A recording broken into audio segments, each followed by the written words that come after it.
آپ اندازہ کریں اللہ رب العزت نے ہم پر جو رحم فرمایا، کس حد تک رحم فرمایا جانتے ہیں؟ پچھلی امتوں کے لیے ایسا تھا کہ وہ مرنے سے کئی سال پہلے توبہ کر لیں تو ٹھیک ہے، نہیں تو ان کو عذاب میں گرفتار کر لیا جاتا۔ یہ میرے آقا صلی اللہ تعالیٰ علیہ وسلم نے مہلت مانگی رب تعالیٰ کی بارگاہ، مولا میری امت کو توبہ کے لیے مہلت عطا فرما۔ تو ایک روایت میں ملتا ہے کہ اللہ رب العزت نے فرمایا اے حبیب، آپ کی امت موت سے 1 سال پہلے اگر توبہ کر لے تو میں ان کی گناہ معاف کر دوں گا۔ موت سے 1 سال پہلے ہے۔ رسول کریم صلی اللہ علیہ وسلم نے عرض کیا مولا موت کب آئے گی کسی کو اس کا اندازہ نہیں، 1 سال پہلے تک میری امت غفلت کی اگر شکار رہی تو اس میں اور تخفیف فرما دے۔ رب تبارک و تعالیٰ کی طرف سے پھر اور رحم کا حصہ، رحمت کا حصہ فرمایا گیا کہ اے حبیب آپ کی امت اگر مرنے سے 1 مہینہ پہلے توبہ کر لے تو بھی معاف کر دیا جائے۔ اللہ کے حبیب صلی اللہ علیہ وسلم نے اس پر خاموشی نہیں بلکہ پھر اللہ کی بارگاہ میں سوال کیا مولا 1 مہینہ پہلے یہ بھی بہت لمبا ہے، اور مہلت دے دے میری امت کو۔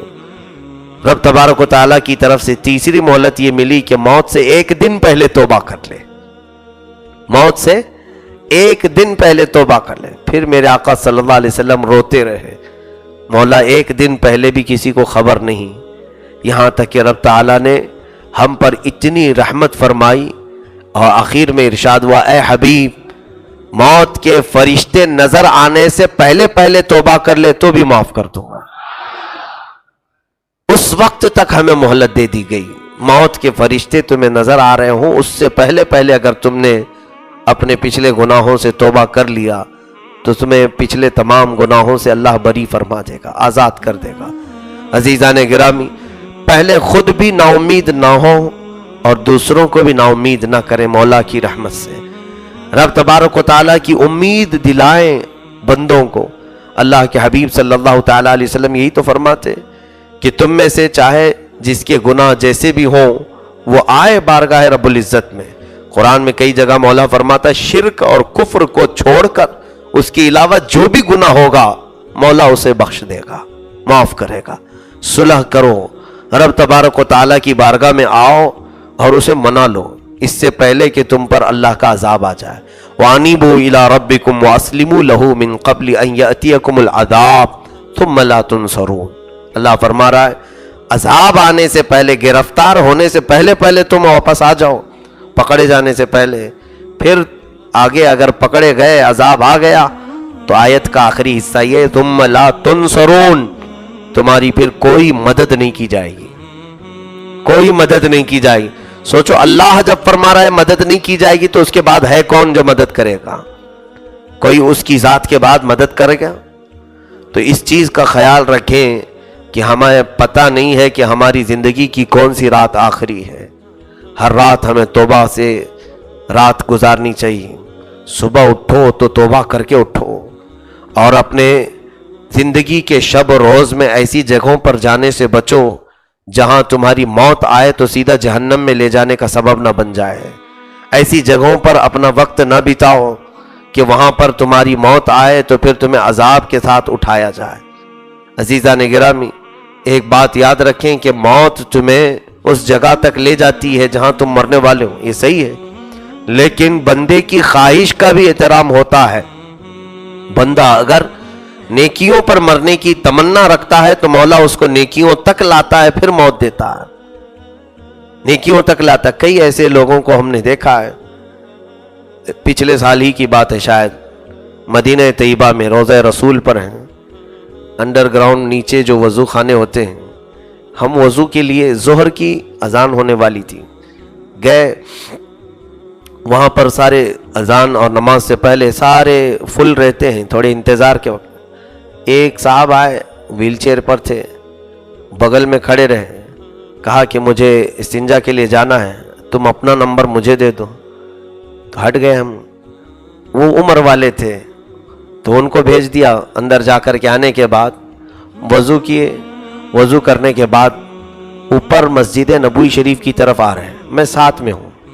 وہ مصر کا ایک بوڑھا آدمی تھا، اذان کے الفاظ पुकारे जा रहे मस्जिद नबवी से, इधर उसकी गर्दन गिर गई। अचानक व्हीलचेयर पर बैठे बैठे तो उठा करके पकड़ने के लिए मैं उठा रहा हूं तो देखा कि जिस्म पूरा ठंडा हो चुका है, पूरा जिस्म ठंडा। ये भी कोई मौत है?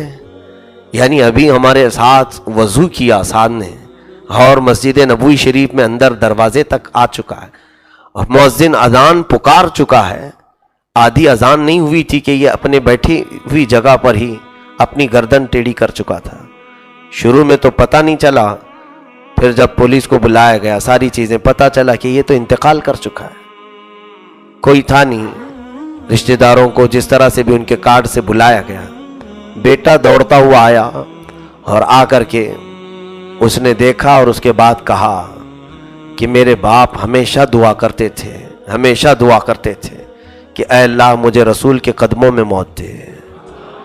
रब तबारक व तआला वो इतना रहीम है कि बंदे जो तमन्ना करते हैं उनकी तमन्ना को भी पूरी करता है।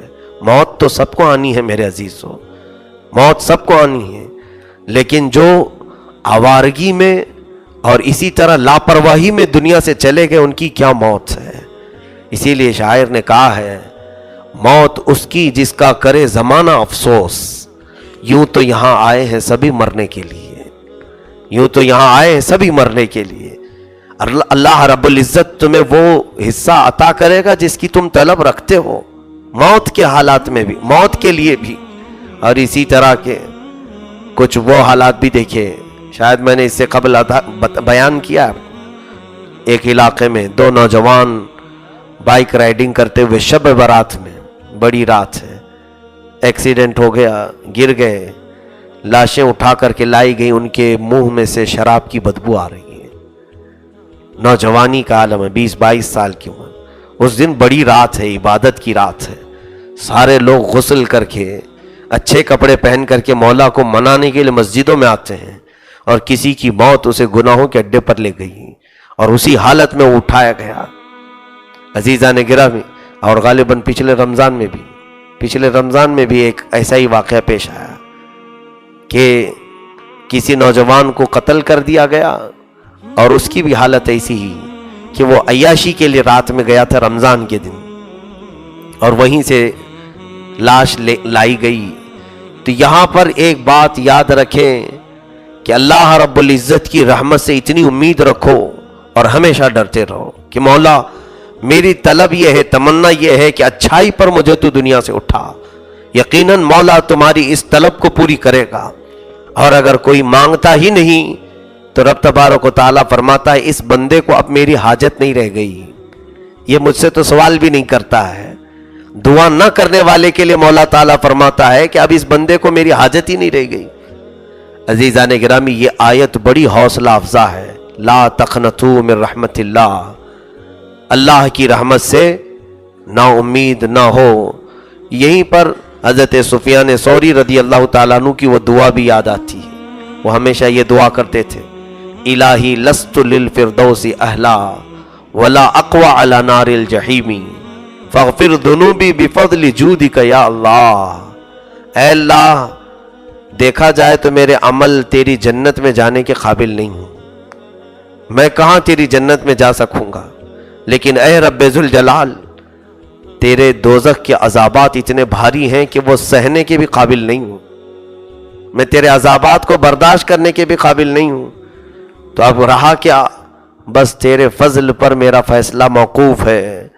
तू अपने सखावत के दरिया से मुझे चंद कतरे अता कर दे और बख्श कर मुझे तू अपनी रजा अता फरमा। ये बुजुर्गों की दुआएं होती थी, ये भी नहीं कि मैंने बहुत इबादतें की अब तो जन्नत पक्की है, जन्नत हमारे लिए है, जन्नत पक्की है। डरते भी रहो अल्लाह तबारक व तआला की पकड़ से और उम्मीद भी लगाए रखो कि मौला ताला मुआफ जरूर करेगा, बख्शेगा जरूर। याद रखें हजरत इब्राहिम बिन अदम रदी अल्लाह ताला अन्हु के ज़माने में या हजरत बायजीद बुस्तामी, ख्याल पड़ता इन दो बुजुर्गों में से, उनके ज़माने में, हाँ हजरत बायजीद बुस्तामी रदी अल्लाह ताला अन्हु तकरीर फरमाते तो बड़ा मजमा आपके सामने था, बड़ा मजमा। तो आप मजमे को एक बात बता रहे थे, गुनाह कितने हो जाएं तो अल्लाह माफ़ करता है। तो उस ज़माने में वहाँ एक औरत रहती थी शाहवाना नाम से, वो तवाइफ थी। उसके करतूत बड़े मशहूर थे शहर में, जिना करती थी, करवाती थी, और हमल ठहर जाए तो बच्चे उसको कत्ल करके फेंक भी देती थी।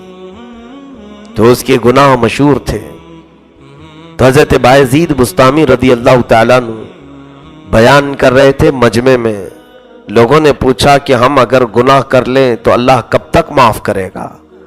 तो बायज़ीद बुस्तामी ने कहा कि अगर शाहवाना की तरह भी हो जाए मौला माफ़ कर देगा।